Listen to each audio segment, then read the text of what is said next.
എല്ലാവർക്കും വിനീത നമസ്കാരം. ശ്രീമദ് ഭാഗവതം ദശമസ്കന്ധമധ്യായം 23 ശ്ലോകം 29, 30, 31, 32, 33 5 ശ്ലോകങ്ങൾ ഇന്ന് നമുക്ക് നോക്കാം. ആ യജ്ഞപത്നിമാരോട് ഭഗവാൻ, നിങ്ങൾ തിരിച്ചു പോകൂ, നിങ്ങൾ തിരിച്ചു പോയിട്ട് ആ യാഗം യജ്ഞം സമാപിക്കണ്ടേ? അതിനു വേണ്ടിയിട്ട് നിങ്ങൾ ചെന്നില്ലെങ്കിൽ ആ യജ്ഞത്തിന് പൂർത്തി വരാൻ സാധിക്കില്ല.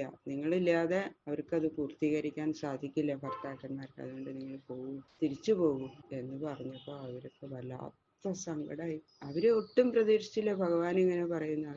അവരെ തടഞ്ഞതല്ലേ ഭർത്താവും മക്കളും സഹോദരന്മാരും എല്ലാവരും കൂട്ടി വളരെ ദേഷ്യത്തോടു കൂടി തടഞ്ഞിട്ട് അവിടുന്ന് അങ്ങനെ അതിനൊന്നും വകവയ്ക്കാതെ അവർ ഓടി വന്നതാണ്. ഇനി തിരിച്ചു ചെന്നാൽ ആ ഗൃഹത്തിലെ പഠിക്കൽ വരെ അവിടെ അവർക്ക് എത്താൻ സാധിക്കുമെന്നറിയില്ല. അവിടെ വെച്ച് തന്നെ അവര് തടയും, ഇതിലേക്ക് പ്രവേശിക്കാൻ സാധിക്കില്ല എന്നവർക്ക് തോന്നി.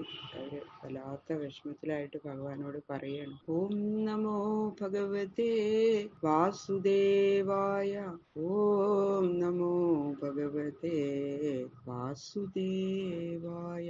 പത്ന്യ ഊജു മൈവം വിഭോർഹതി ഭവാൻ ഗതിതും നൃശംസം സത്യം കുരുഷ്വ നിഗമം തവ പാദമൂലം പ്രാപ്താ വയം തുളസിദാമപദാവസൃഷ്ടം േഷേർനിവോഢുമതിലംഘ്യ സമസ്ത ബന്ധൂർ വിഭോ.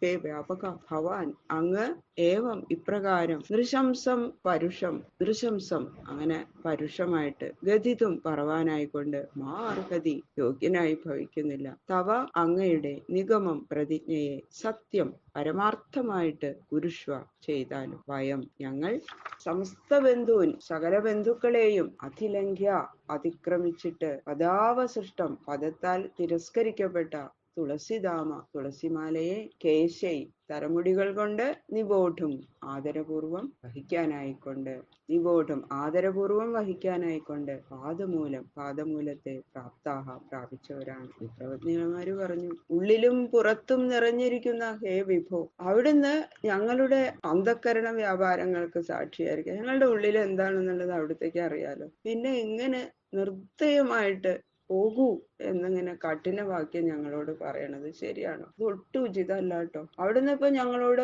നിങ്ങളുടെ ഇഷ്ടം ഞാൻ ചെയ്യാം, നിങ്ങൾക്ക് എന്താ വേണ്ടത് എന്ന് പറഞ്ഞില്ലേ? നസ പുനരാവർത്തതേ, എന്നെ പ്രാപിച്ചവൻ പിന്നെ മടങ്ങി പോവില്ല എന്ന വേദവും അങ്ങയുടെ വാക്യം തന്നെയല്ലേ. അപ്പൊ അങ്ങ് വേദത്തിലും ഇപ്പൊ ഞങ്ങളോട് നേരിട്ടും ചെയ്തിരിക്കുന്ന പ്രതിജ്ഞ സത്യമാക്കി തീർക്കല്ലേ വേണ്ടേ? പോവാൻ പറയണത് എന്താ? അങ്ങയുടെ പാദകമലത്താൽ സ്പർശിക്കപ്പെട്ട തുളസിമാല ബഹുമാനപൂർവം ശിരസിൽ ധരിക്കണമെന്ന് ആഗ്രഹിച്ചുകൊണ്ടാണ് ഞങ്ങള് സർവ്വ ബന്ധുപുത്രാദികളെയും ഉപേക്ഷിച്ച് അവിടുത്തെ പാദകമല സന്നിധാനത്തിൽ വന്നിരിക്കുന്നത്. അതുകൊണ്ട് ഞങ്ങളുടെ ആ ഇഷ്ടം സാധിപ്പിക്കുന്നതല്ലാതെ ഭംഗിപ്പോകാൻ ആജ്ഞാപിക്കുന്നത് വളരെ സങ്കടമാണ് കേട്ടോ ഭഗവാന്. ഭർത്തൃസന്നിധിയില് പതിവ്രതകൾ വസിക്കണം എന്ന നിശ്ചയവും എന്റെ ആജ്ഞ തന്നെയാണ്. അതിനെയും നിങ്ങൾ സത്യമാക്കി തീർക്കണം എന്നാണ് ഞങ്ങളോട് അങ്ങ് പറയണെന്ന് വെച്ചാൽ, സർവധർമാൻ പരിത്യജ്യ മാമേകം ശരണം വ്രജ.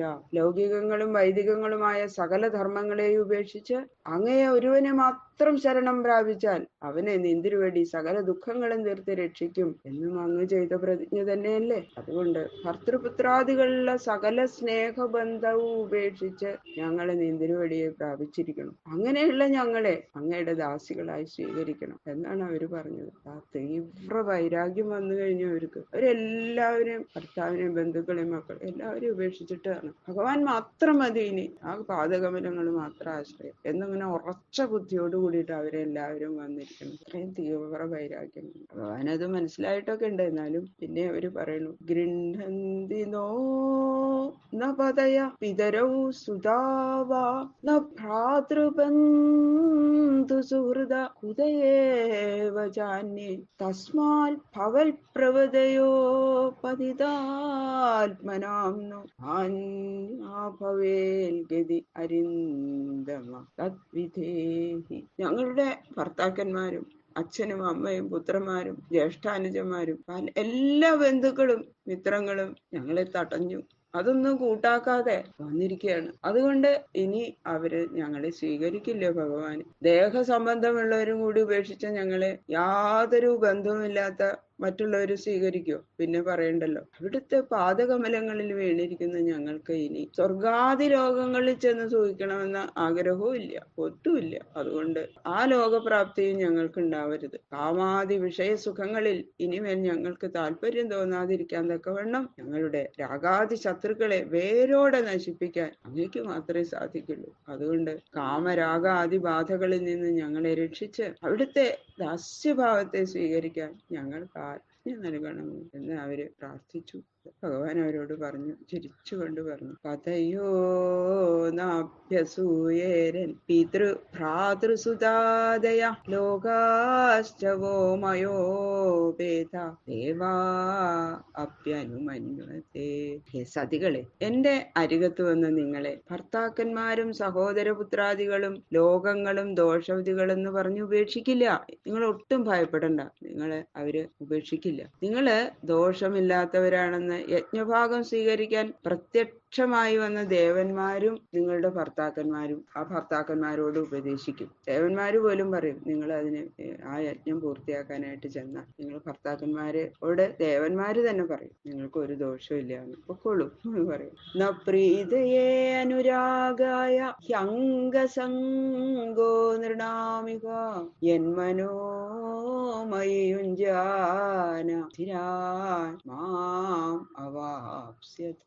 നിങ്ങളുടെ എന്റെ ദാസ്യം നൽകണം എന്ന് നിങ്ങൾ അപേക്ഷിച്ചില്ലേ, ആ അപേക്ഷ ഇപ്പൊ ഞാൻ സ്വീകരിക്കാത്തതുകൊണ്ട് നിങ്ങൾക്ക് വിഷമമൊന്നും തോന്നരുത് എന്ന് പറയുക. എന്തുകൊണ്ടെന്നാൽ നിങ്ങള് ബ്രാഹ്മണ സ്ത്രീകളാണ്. നിങ്ങൾ എന്റെ സമീപത്ത് ഇങ്ങനെ താമസിക്കുന്നത്, ഈ ലോകത്തിലുള്ള ജനങ്ങള് ആ ബ്രാഹ്മണര് സ്ത്രീകള് അവരുടെ കൂടെ ഭഗവാൻ ഇങ്ങനെ താമസിക്കണം, ഇത് ശരിയാണോ എന്ന് എല്ലാവരും പറയും. അപ്പൊ നിങ്ങളുടെ ഭർത്താക്കന്മാർക്ക് നിങ്ങളിലുള്ള അനുരാഗത്തിന് അത് ഒട്ടും ഉചിതമായിരിക്കില്ല. പിന്നെ പറയണോ, ബാക്കിയുള്ളവരെന്നെ ഇതെന്താ അത് അനുചിതമാണ് എന്ന് പറയുമ്പോ അത് ശരിയല്ല. അതുകൊണ്ട് ഈ മനുഷ്യനാട്യത്തില് മാതാപിതാക്കന്മാരോട് ചേർന്ന് ഞാൻ കളിക്കുന്നത് പോലെ ബാക്കിയുള്ളവരോടൊക്കെ ഞാൻ കളിക്കും. പക്ഷെ ബ്രാഹ്മണ സ്ത്രീകളായ നിങ്ങളുടെ ദാസ്യത്തെ അംഗീകരിച്ച് കളിക്കുന്നത് അജ്ഞജന ദൃഷ്ട്യ സമുചിതമായിരിക്കില്ല. അവർക്ക് മനസ്സിലാവില്ല അത് ഒരിക്കലും. അതുകൊണ്ട് ഞാനത് ചെയ്യണത് ശരിയല്ല. അതുകൊണ്ട് ദേഹം കൊണ്ടുള്ള സമീപസ്ഥിതി, ദേഹം കൊണ്ട് നിങ്ങൾ എന്റെ അടുത്ത് നിൽക്കുന്നത് ശരിയല്ല. നിങ്ങൾ കാര്യമായിട്ട് കരുതാതെ നിങ്ങളുടെ മനസ്സ് എപ്പോഴും എന്നിൽ വെച്ചുകൊണ്ടിരിക്കൂ, എന്നിൽ തന്നെ ഉറപ്പിച്ചിരിക്കൂ. അപ്പോ കാലക്രമേണ നിങ്ങളുടെ ഈ ദേഹം നശിക്കുമ്പോൾ, ദേഹത്തിന്റെ നാശത്തിന് ശേഷം നിങ്ങൾ എന്നോട് ചേരും. അതിന് അധികം താമസിക്കൊന്നുമില്ല കേട്ടോ. നിങ്ങൾ പൊക്കോളൂ, നിങ്ങൾ എന്നിൽ തന്നെ ചേരും, നിങ്ങളുടെ മനസ്സ് എന്നിൽ തന്നെ ഉറപ്പിച്ച് ജീവിച്ചോളൂ എന്ന് അവരോട് പറഞ്ഞു. അവർക്ക് മനസ്സിലായി.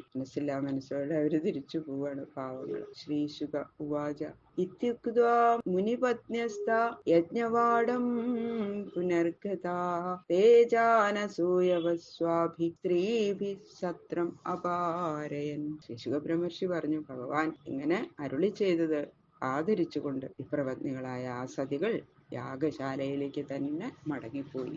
അന്തര്യാമിയായ ഭഗവാന്റെ പ്രേരണ നിമിത്തം ഭർത്തൃപുത്രാദികൾക്ക് ഈ ഭാഗ്യവതികളെ കുറിച്ച് യാതൊരു ദോഷശങ്കയും ഉണ്ടായില്ല. ഭഗവാൻ തന്നെ അവരുടെ ഉള്ളിൽ തോന്നിച്ചു. അവരുടെ മനസ്സിൽ തോന്നി, ഈശ്വര, ഇവര് ഭഗവാനെ കാണാനല്ലേ പോയത്, അവരോട് ഇനി ദേഷ്യപ്പെടാനൊന്നും പാടില്ല. തങ്ങളുടെ കൽപ്പന കേൾക്കാതെ പോയതുകൊണ്ട് അവർക്ക് ഒരു ദേഷ്യമൊന്നും തോന്നിയില്ല എന്ന് മാത്രമല്ല, അവരോട് ബഹുമാനം തോന്നുകയാണ് ചെയ്തത്. അതിനൊരു കാരണം കൂടിയുണ്ട്. അങ്ങനെ അവര് യാഗം പൂർത്തിയാക്കി. ബഹുമാനം തോന്നാനും കാരണം ഉണ്ട്. അത് അടുത്ത ശ്ലോകത്തിലാണ് പറയണത്. എല്ലാവരും ഓടിപ്പോയപ്പോ ഒരു വിധവ സ്ത്രീ, വയസ്സായ അമ്മ, ആ അമ്മയ്ക്ക് ഇവരുടെ കൂടെ ഓടാൻ പറ്റിയില്ല. ആ അമ്മയെ മാത്രമേ ഇവർക്ക് തടുത്തു നിർത്താൻ പറ്റും. അവട്ടെ നിക്കവട്ടെ എന്നൊക്കെ പറഞ്ഞ് പിടിച്ച് ഒരു മുറിയിൽ പൂട്ടിയിട്ടു, ഇനി പോവരുത് എന്ന് പറഞ്ഞിട്ടു. അങ്ങനെ കുറച്ചു കഴിഞ്ഞ് അവര് ആ മുറി തുറന്നു നോക്കിയപ്പോ ആ അമ്മയുടെ ശരീരം പോലും അവിടെ കാണാനില്ല. ഭഗവാനേ എന്നുള്ള ഒരൊറ്റ വിളി, എനിക്ക് വരാൻ പറ്റില്ലല്ലോ, എന്നുള്ള ഒരൊറ്റ വിളിയില് ഭഗവാൻ അവർക്ക് സായുജ്യം കൊടുത്തു. ഭഗവാനിൽ അങ്ങോട്ട് ലയിപ്പിച്ചു ആ അമ്മ. ശരീരം പോലും ഇവർക്ക് കാണാൻ പറ്റില്ല. അപ്പോഴാണ് അവർക്ക് ബോധം വന്നത്. ഭഗവാൻ തന്നെയാണ് നേരിട്ട് വന്ന് ചോദിച്ചത്. ഇനി ഇവര് വരുമ്പോ ആദ്യം ഇങ്ങനെ ദേഷ്യം, അവരിങ്ങോട്ട് വന്നാ കേട്ടില്ല എന്നൊക്കെ പറഞ്ഞുകൊണ്ടിരുന്ന ഭർത്താക്കന്മാരും സഹോദരന്മാരും മക്കളും ഒക്കെ എന്നും മിണ്ടാതെ ആദരപൂർവ്വം അവരോട് ആദരം തോന്നുക ചെയ്തു. അങ്ങനെ അവരെ സ്വീകരിച്ച് കൊണ്ടുപോവുകയാണ് ചെയ്തത്. അപ്പോഴാണ് ഭഗവാന്റെ മാഹാത്മ്യം അവർക്ക് മനസ്സിലായത്. ബാക്കിയുള്ള ശ്ലോകങ്ങള് നാളെ നോക്കാം. സർവത്ര ഗോവിന്ദ നാമ സങ്കീർത്തനം, ഗോവിന്ദ ഗോവിന്ദ ഗോവിന്ദ.